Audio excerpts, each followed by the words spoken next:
Olá, querido, você que nos acompanha pela grande rede, pela internet. É um prazer estarmos juntos, na oportunidade de adorar o Senhor juntos.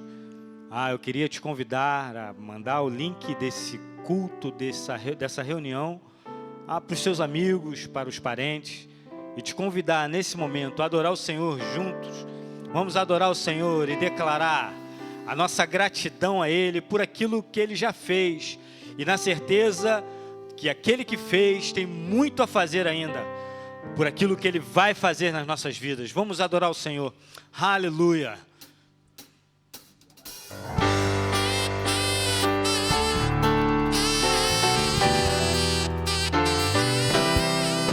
Ele é o nosso Deus amado, digno de toda adoração. Aleluia! Te adoramos, Deus. Aleluia!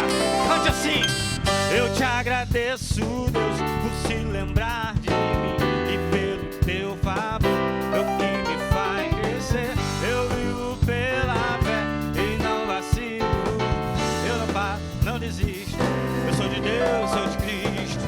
Você mudou a minha história e fez o que ninguém podia imaginar. Você acreditou e isso é tudo.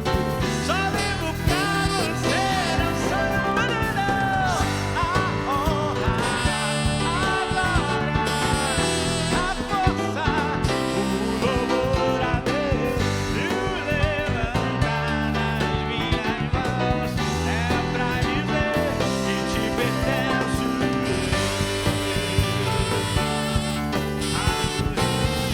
Aleluia!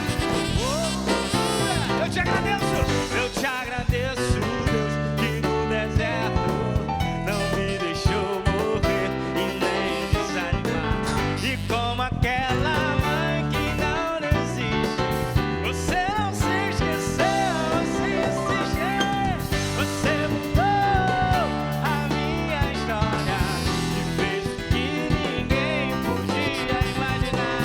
Você acreditou e isso é tudo. Só vivo pra você, não sou nada, não. A honra, a glória, a força, o louvor a Deus e o levantar nas minhas mãos é pra dizer eu te pertenço.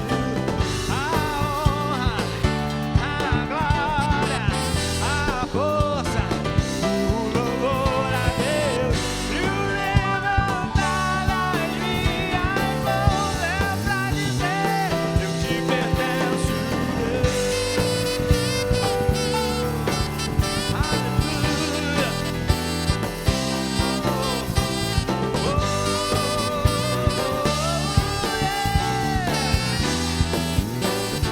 Eu te pertenço, Deus.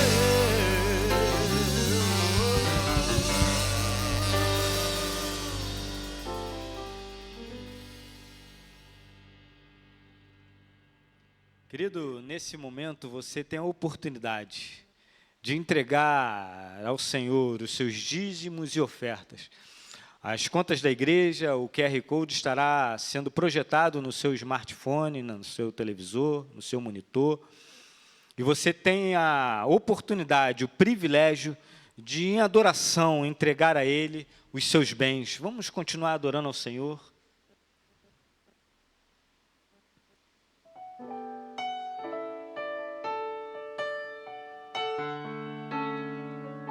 Aquele que é digno da nossa adoração. E a bondade dEle que nos constrange e nos leva para perto dEle. Aleluia. Declara assim: te amo, Deus. A tua graça nunca falha. Todos os dias eu estou em tuas mãos. Desde quando me levanto até eu me deitar, eu cantarei da bondade de Deus. És fiel em todo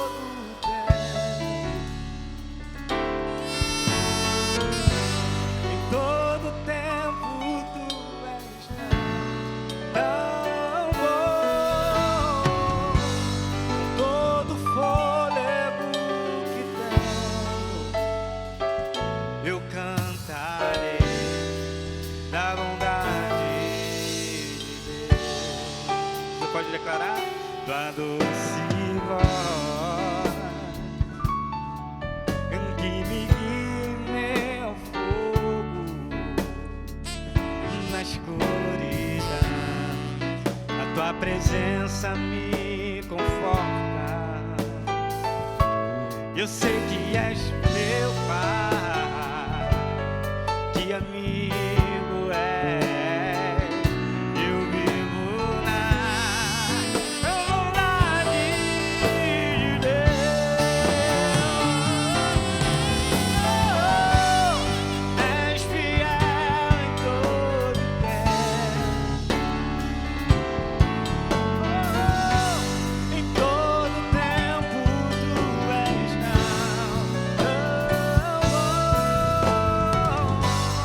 todo fôlego que tenho, eu cantarei a bondade de Deus.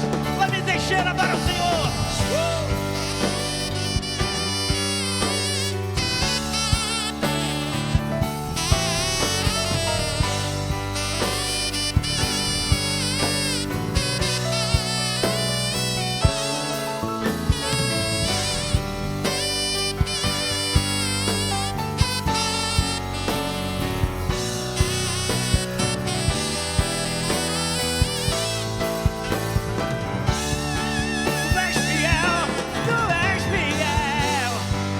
és fiel em todo tempo. Em todo tempo tu és tão bom.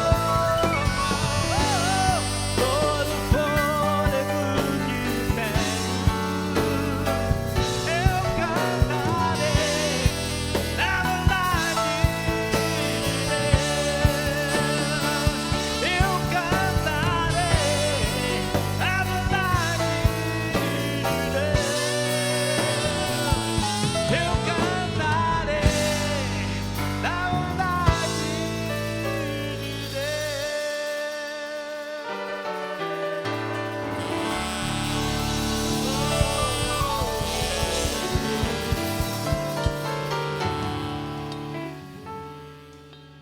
Estamos no mês que normalmente a gente designa como o mês dedicado às famílias. E a nossa igreja resolveu fazer uma série de mensagens bíblicas, de estudos bíblicos, para deixar em relevo esse mês que é muito especial.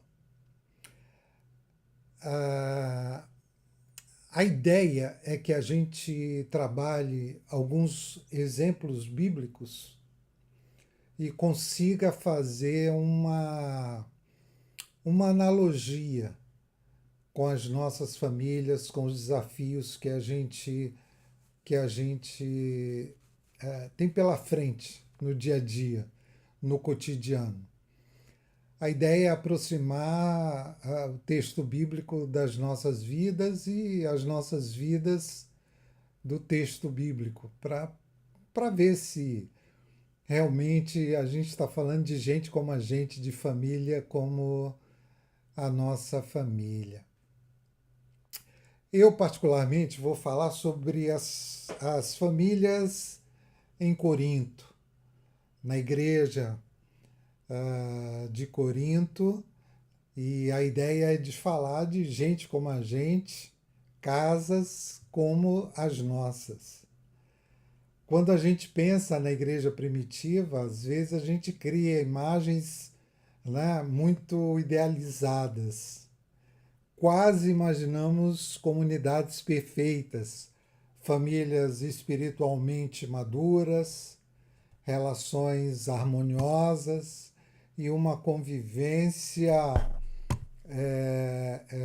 relativamente, naturalmente santa. A gente pensa assim. Mas basta abrir a carta aos Coríntios,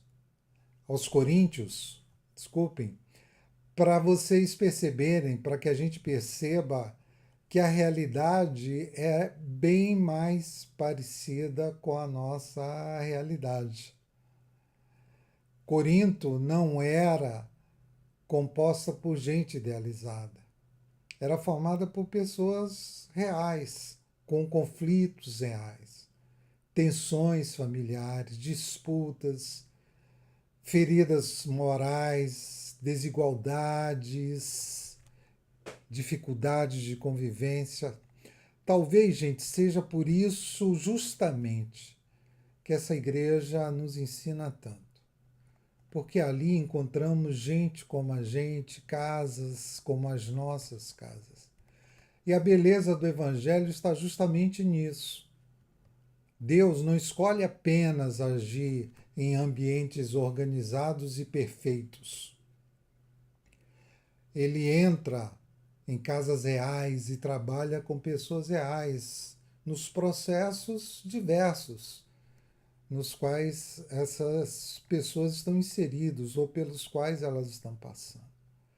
E quando eu olhei para a cidade de Corinto e para algumas coisas escritas em Coríntios, né, no texto bíblico, principalmente 1 Coríntios, eu selecionei aqui alguns modelos, né, para que a gente possa refletir sobre como é que eram essas famílias e o que isso tem a ver com a gente, né?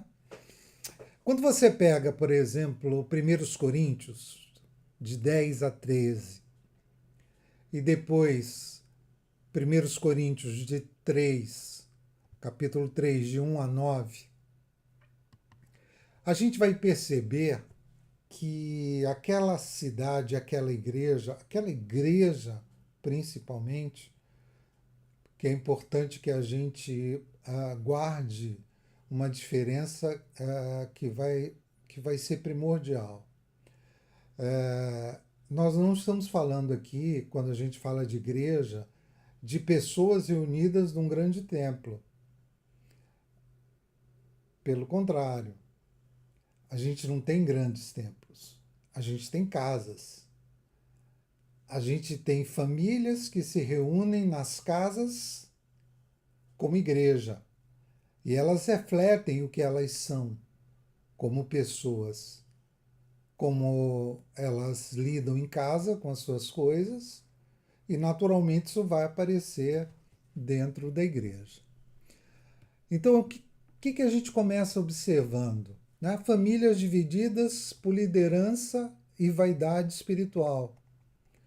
Quando pensamos em conflitos familiares, normalmente imaginamos discussões sobre dinheiro, filhos, rotina, cansaços, né, diversos ou personalidades e as suas diferenças.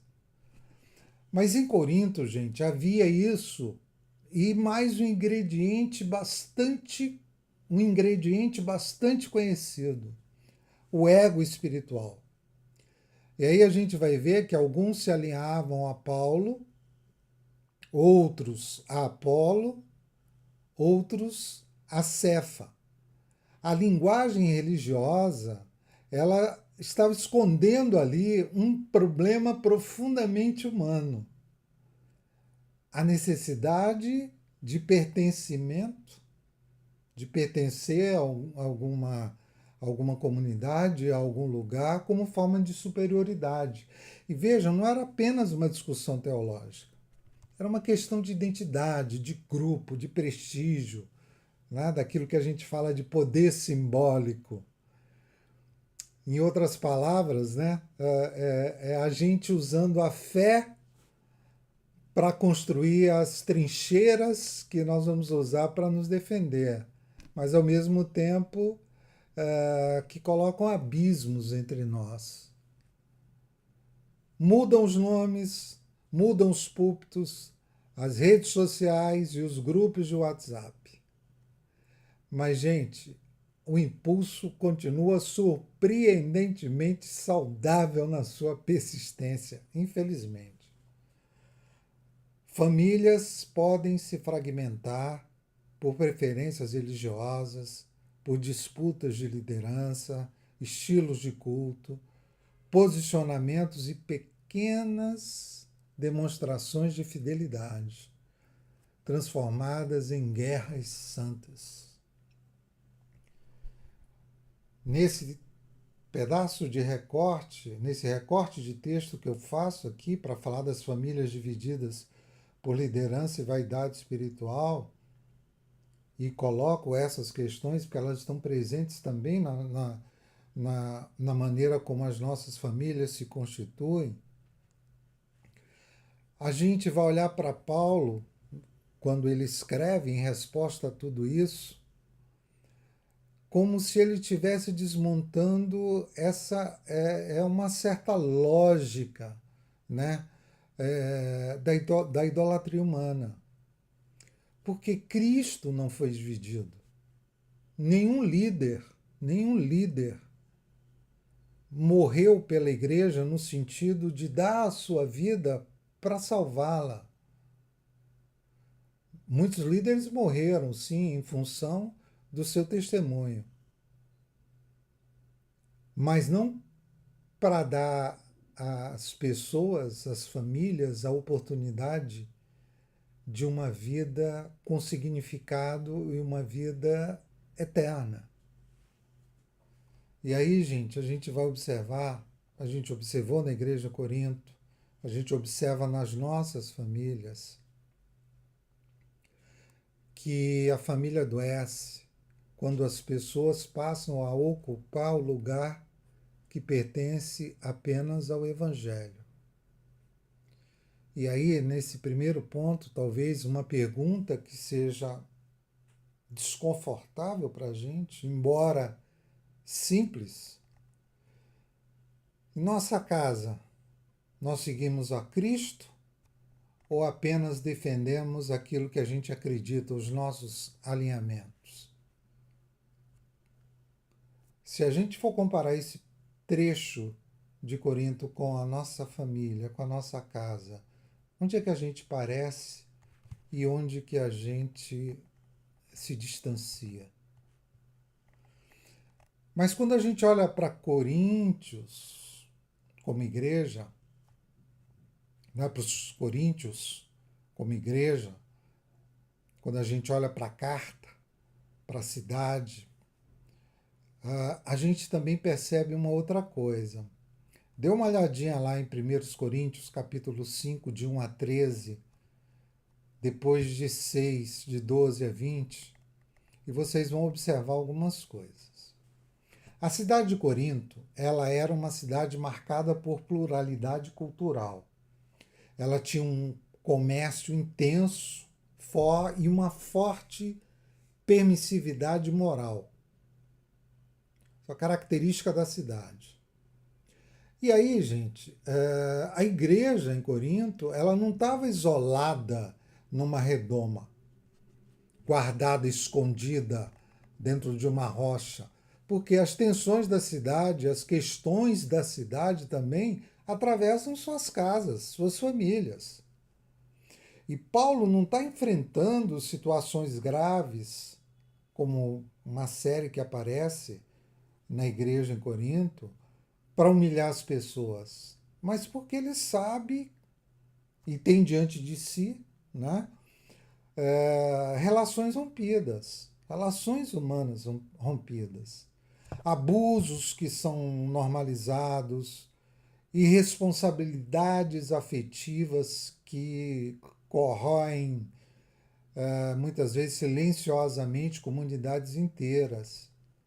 E aqui é importante o cuidado. O texto, né, e quando a gente lê, e quando a gente começa a refletir sobre ele, a gente vai olhar que ele não nos autoriza, né, uma moralidade simplista, nem aquela caça seletiva a pecadores que muitas vezes a gente faz, talvez até inconscientemente. Só olha a história e a gente vai ver outros exemplos. Mas o foco de Paulo aqui, o foco na igreja em Corinto é outro. É de responsabilidade. Assunção de responsabilidade. Responsabilidade por quem a gente é, pelos nossos valores, dignidade, integridade nas relações que a gente mantém uns com os outros, principalmente na nossa família. Para Paulo, o corpo não é um objeto descartável.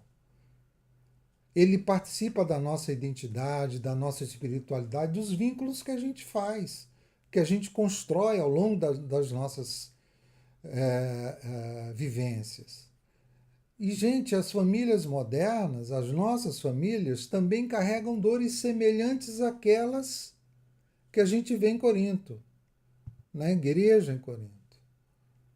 Dores semelhantes, traições, segredos, compulsões, relações tóxicas, silêncios destrutivos, sexualidade tratada ora ou como culpa excessiva ou com culpa excessiva, outra com banalização absoluta. E aí, quando a gente olha e começa a fazer perguntas para essa igreja, não é pergunta sobre se existem feridas. A gente está olhando aqui, as feridas estão, elas existem. A pergunta é que, quando a gente se defronta com tudo isso, haverá responsabilidade e possibilidade de restauração? Porque quando Paulo se dirige àquelas famílias, ele também se dirige às nossas famílias. Os conselhos que ele dá, o enfrentamento dessas questões de forma clara, você vai olhando o texto, você vai lendo, você vai vendo, nossa, Paulo não tem problema em apontar quais são os problemas que aquelas famílias da igreja estão enfrentando. E olha que coisa interessante. Não é um grupo de pecadores que está enfrentando isso. Porque às vezes a gente imagina isso, né? Até para a ideia de ter um bode expiatório, né? E que esse bode seja o outro, alivia um pouco a nossa dor. A questão é que ele está falando para a igreja, é a igreja, não são pessoas. São aquilo que as pessoas daquela igreja estão demonstrando dentro das suas casas, porque nas casas está a igreja, na igreja a gente vê as famílias, as casas. Não é diferente com a gente. Não é o nosso sorriso, não é o nosso trabalho, não é o nosso abraço que faz com. Não é o nosso dízimo, não é o nosso compromisso com a igreja. Tudo isso é importante, fundamental. Né, que nos blinda desses problemas. A gente está sorrindo um para o outro, sentando, falando, orando, cantando, que é uma maravilha, e enfrentando tudo isso dentro de casa. Abuso, uma relação tóxica, traições, compulsões e uma série de outras coisas. E a chamada do apóstolo Paulo para aquela igreja, em nome de Cristo, é para cura. Não é para acusação. É para conserto, é para responsabilização. Quando a gente pega o texto de 1 Coríntios, capítulo 7, de 1 a 16, estão vendo que eu peguei alguns trechos longos, por isso que eu não estou lendo, né? Mas vocês vão poder ler depois com calma, refletir, porque a beleza do texto bíblico não é quando a gente olha para ele como se fosse um espelho virado e olhando assim meio de soslaio, né? Para tentar ver quem que esse espelho está mostrando. Não, é um espelho virado para a gente. A gente está lendo esse texto, está pensando na gente, nas famílias da gente. Que quando a gente chega em casa, é a nossa casa que a gente vai enfrentar. Talvez nenhum trecho aproxime tanto Corinto das nossas casas quanto esse de 1 Coríntios 7, de 1 a 16. Paulo fala de casamento, fala de desejo, fala de dever mútuo, fala de separação, de viuvez, escolhas de vida e casamentos em que um crê, outro não. né? Então, famílias divididas por uma visão de fé, por uma questão de compreensão do mundo a partir daquilo que se crê. Crença, fé, né? Ou religiosidade, ou espiritualidade, é muito pessoal. E, e isso não quer dizer, não quer dizer que esteja associado ao ir à igreja ou não. Né? Porque às vezes a gente pode ir à igreja e a cabeça está cheia de dúvidas.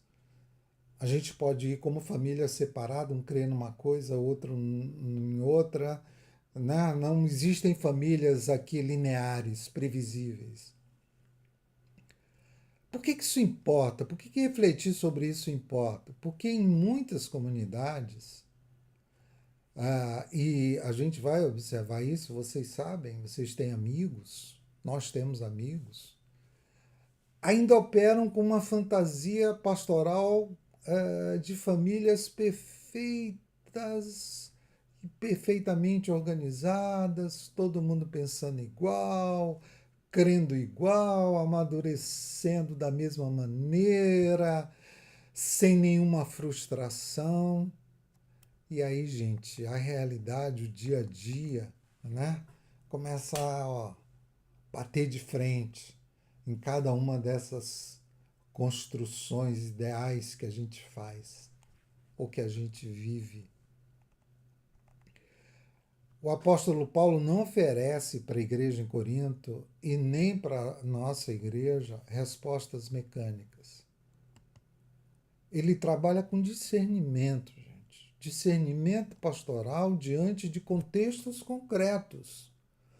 E há aqui uma lição importante: cada casa está numa caixa diferente, nenhuma casa cabe na mesma fórmula, né? Ou na mesma caixa. Cada uma tem as suas características. Existem casamentos que são sustentados por uma perseverança admirável. Outros estão passando por processos de esgotamento profundos. Vocês sabem disso, há pessoas, nós sabemos disso, vivendo solidão dentro do próprio relacionamento. Há famílias onde a fé é partilhada e outras onde ela é desigual. Há perdas, há lutas, há recomeço, a gente sabe disso. E o bacana, a beleza do Evangelho é que ele não ignora essa complexidade. Pelo contrário, ele enfrenta, ele entra nessa complexidade. E uma das mensagens que me parece ser mais claras quando dirigidas a essa igreja, e que se torna tão evidente, e para mim isso é tão consolador, eu espero que para você também seja, é que Deus trabalha também nas casas imperfeitas, ambíguas e cansadas. Que coisa bacana isso, né? Maravilhoso isso. Saber que Ele está presente, mesmo nesses processos tão diferentes. Mas há também um outro aspecto que eu quero compartilhar com vocês, que a gente observa em Corinto, na igreja marcada pela carta aos Coríntios, que a gente encontra em 1 Coríntios 11, de 17 a 34, é a desigualdade social. Existem ali famílias no mesmo contexto, mas marcadas por desigualdade social. E aí, quando Paulo fala da ceia do Senhor, ele diz, olha, a ceia deve expressar comunhão. Mas na igreja, aí onde vocês estão, ela está expondo a desigualdade. E é interessante quando vocês vão lendo esse texto, né? É um texto bem conhecido porque a gente usa muito por ocasião da ceia do Senhor. Alguns chegavam e comiam abundantemente, E a ideia antes não é só um cálice e um pão, é um grande banquete, né? O banquete do amor, o banquete onde a gente reparte aquilo que a gente recebe de mais importante, que é Cristo, através do amor, e a refeição vai simbolizar isso. Mas o culto estava revelando aquilo que a convivência do dia a dia estava escondendo, né? Alguns privilégios estavam sendo mantidos dentro de uma comunidade cuja ideia de privilégio não deveria nem ser pensada.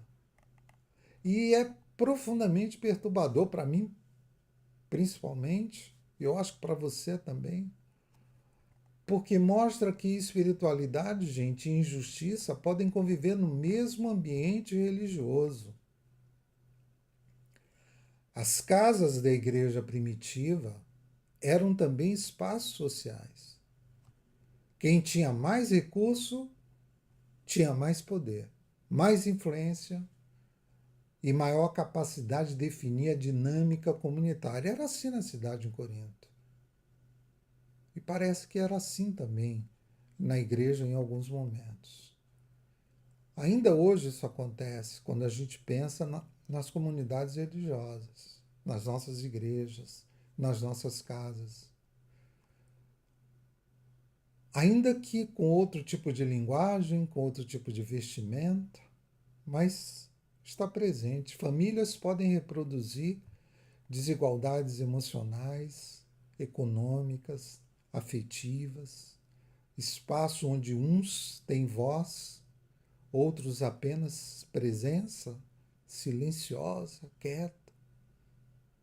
Uns decidem, outros se adaptam, uns recebem cuidado, outros apenas sustentam, outros se viram como pode. E aí Paulo olha para aquela igreja e diz, gente, a mesa cristã, ela tem que corrigir essas distorções. Esse tipo de coisa que pode ser normal na cidade de Corinto, não pode ser uma coisa que a gente naturalize. É o contrário. Nós precisamos enfrentar essas questões, buscar a cura, a dignidade, a responsabilidade, ver o que o Evangelho nos traz em relação a essa ideia de privilégios e comunhão, para poder influenciar a cidade. E aí a pergunta, e eu me fiz muito quando eu estava pensando nesse texto, para as nossas famílias, para as nossas casas, é inevitável. Nossa convivência reproduz privilégios ou constrói comunhão? Já pararam para pensar nisso? Será que a gente já parou para pensar além das programações que a gente faz no dia a dia? Quem vai cantar, quem não vai cantar? Como é que isso... Como é que a dinâmica das nossas relações, de como a gente tem voz ou não tem voz, dentro da nossa comunidade, dentro da nossa igreja, dentro da nossa família, está se reproduzindo, está se manifestando? E aí, gente, a gente vai olhar aqui para o que eu separei como último ponto, lá, 1 Coríntios, nos capítulos 12 e 13, né, quando a gente vê as falas de Paulo sobre os dons espirituais, a gente vai ver famílias com dons, mas sem amor suficiente. E essa talvez seja a crítica de Paulo mais dolorosa para a igreja em Corinto e mais atual. Tá?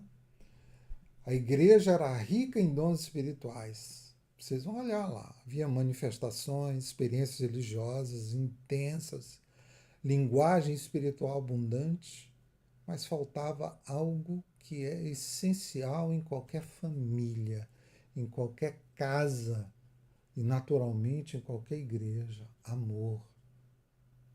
Mas um amor maduro. E é interessante porque quando a gente olha para 1 Coríntios, principalmente o capítulo 13, e a gente vê que ele né? É muito lindo, é muito lido em casamentos como poema romântico, né? Quando a gente fala sobre o amor.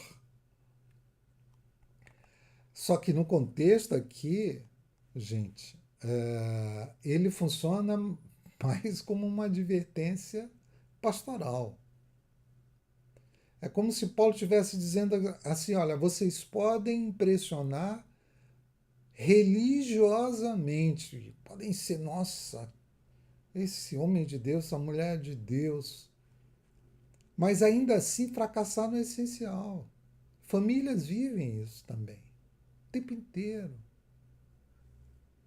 Pode haver oração sem escuta, Bíblia sem gentileza, né? Doutrina sem paciência, culto sem reconciliação, serviço sem ternura. Quantas coisas a gente pode colocar aqui em paz, gente? E usando aqui uma expressão da moda, né? Às vezes há muita espiritualidade performática, mas pouca concreta, sem humanidade. A gente vê isso todo dia. Pega uma rede social aí, pega um contexto que a gente vive. Chega a ser até difícil. O amor descrito por Paulo não é, gente, pelo menos eu não entendo assim, sentimentalismo. É uma espécie de disciplina relacional. É uma paciência quando é muito mais fácil ferir, seria muito mais fácil ferir. É uma bondade em ação quando o impulso seria a vontade de retaliar. É uma permanência de valor, ética, quando o ego pede protagonismo, quando a gente quer estar em evidência. E aí, gente, famílias não precisam apenas dos dons. Elas precisam de amor suficientemente robusto para tornar essa convivência possível. As famílias de Corinto não eram modelos perfeitos, eram casas reais, com conflitos reais, feridas reais e gente tentando aprender a seguir a Cristo no meio das complexidades da vida. Talvez seja exatamente por esse motivo que essas duas cartas, mas essa primeira que eu escolhi, 1 aos Coríntios, nos consola tanto. Porque as nossas famílias também conhecem divisões, crises, desigualdades, silêncios, dores e imperfeições. E a boa notícia do Evangelho nunca foi encontrar casas perfeitas. Sempre foi transformar casas habitadas por gente como a gente. Que os milagres que a gente tanto espera aconteçam na nossa vida, na nossa igreja, na nossa casa. E que a gente como a gente, casa como as nossas casas, que a gente possa aprender como o Evangelho cura, como o Evangelho restaura, como o Evangelho ressignifica. Que as nossas famílias entendam isso. Não somos perfeitos, nos responsabilizamos, não nos escondemos nisso. Assumimos as nossas falhas, mas temos um Consolador imenso ao nosso lado. Alguém que é capaz de nos ajudar nas travessias da vida. Por acaso, hoje eu estava ouvindo uma canção, né? Fica tranquilo que o barco não afunda se Cristo está nele. E quando afundar, ele ergue a mão e diz: vem cá, segura aqui na minha mão. Vamos recomeçar. Que Deus nos abençoe.